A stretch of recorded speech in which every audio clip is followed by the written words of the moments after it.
वो clearly defined रहते हैं। जम्मू कश्मीर के एलजी मनोज सिन्हा से मुलाकात के बाद पहाड़ी बरादरी के नुमाइंदों ने वज़ीर आज़म मोदी और वज़ीर दाखिला अमित शाह और हुकूमत का इस बात पर शुक्रिया अदा किया कि वो उन्हें शेड्यूल ट्राइब के तहत रिजर्वेशन देना चाहती है।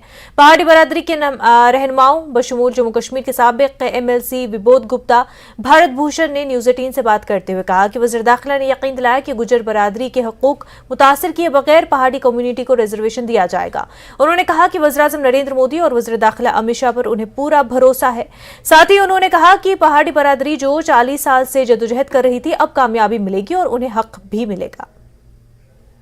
माननीय गृह मंत्री अमित शाह जी अपने मनोज सिन्हा जी के हम घर में आए हैं। उन्होंने एक कर्सी कॉल की थी, चाय के ऊपर बुलाया था कि भाई पहाड़ी कबीले के लोग दिल्ली में बैठे हैं, तो वो अभी दिल्ली में थे, तो उन्होंने कहा शाम को हमारे साथ बैठ के आप आइए, हमारे साथ बैठिए। यहाँ एक वैसे ही बैठक थी उनके साथ, उसमें कोई बड़ी चर्चा नहीं हुई है ना, और इसमें माननीय गृह मंत्री अमित शाह जी के साथ शाम को 7 बजे हम मिलने वाले हैं और उन्होंने गुज्जर बकरवाल समाज को भी यहाँ पर बुलाया है। लेकिन आपके माध्यम से मैं इतना जरूर कहना चाहूंगा, जितना सेंसेशनल इसको बनाया जा रहा है वैसा है नहीं।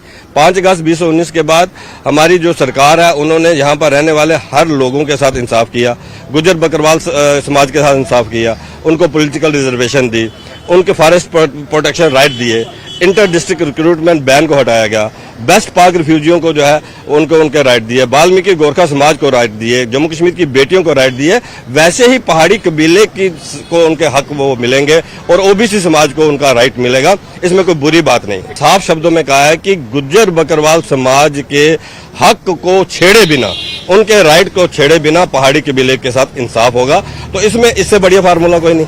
अब अगर हम ये देखें कि 12 करोड़ से ज्यादा एसटी पूरे देश के अंदर है और पहाड़ी कबीले को जब एसटी मिलेगा 12 करोड़ 10 लाख हो जाएगा, उससे में कोई बड़ा फर्क नहीं पड़ने वाला। हाँ, जम्मू कश्मीर के अंदर जो वहाँ की हमारी यूटी की स्टेट की जो रिजर्वेशन है वो गुज्जर बकरवाल समाज की रिजर्वेशन को छेड़े बिना पहाड़ी कबीले को रिजर्वेशन दी जाएगी, उसमें कोई बुरी बात नहीं। हमने कभी भी अपने गुज्जर और बकरवाल भाइयों के लिए ये नहीं कहा कि इनका हक छीन कर हमें दिया जाए।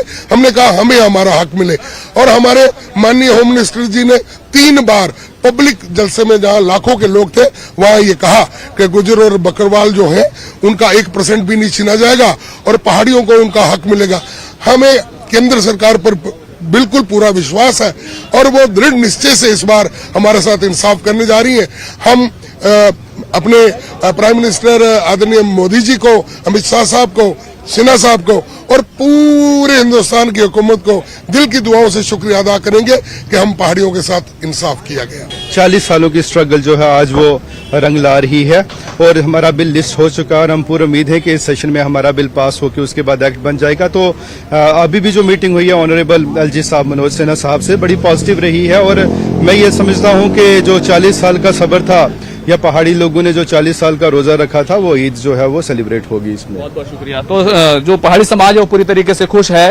अब सीधे तौर पर एसटी में उनके लिए रिजर्वेशन का जो रास्ता है वो खुलने जा रहा है। यही वजह है कि वो ये कहना चाहते हैं कि गुज्जर बकरवाल भी नाराज ना हो और जो पहाड़ी समाज है वो भी नाराज ना हो और सरकार जो है दोनों को साथ में लेकर समन्वय बनाकर आगे बढ़ना चाहती है। कैमरामैन सोनू मंडल के साथ खुर्रम शहजाद, न्यूज़ 18 दिल्ली। गुज्जर और पहाड़ी बरादरी